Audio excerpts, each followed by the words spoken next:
আজকেও বঙ্গে শীতের আমেজ রয়েছে। স্বাভাবিকের থেকে 2 থেকে 3 ডিগ্রি সেলসিয়াস নিচে রয়েছে তাপমাত্রা। পশ্চিমের শীতল হাওয়া অবাধ, কোনো রকম পশ্চিমী ঝঞ্ঝায় কোনো বাধা নেই। আপাতত বৃষ্টির কোনো সম্ভাবনাও নেই। আগামীকাল থেকে তাপমাত্রা কিছুটা বাড়তে পারে। রবিবার থেকে বাতাসের গতি পরিবর্তন হতে পারে। রবিবার থেকে মঙ্গলবারের মধ্যে 2 থেকে 3 ডিগ্রি সেলসিয়াস পর্যন্ত তাপমাত্রা বাড়তে পারে। আর রবিবার থেকে মঙ্গলবার কুয়াশার সম্ভাবনাও রয়েছে রাজ্যে।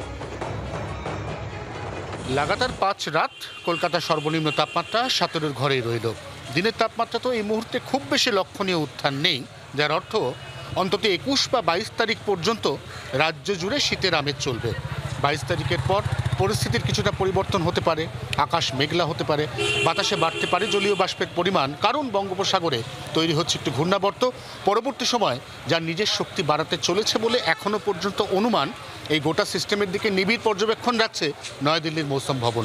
তার আগে উত্তর থেকে দক্ষিণ গোটা বাংলায় রাতে এবং ভোরে শীতের আমেজ। জি 24 ঘন্টার জন্য ক্যামেরায় জয়ন্তর সঙ্গে অয়ন, কলকাতা। বাংলার আওয়াজ, বাঙালির আবেগ, জি 24 ঘন্টা।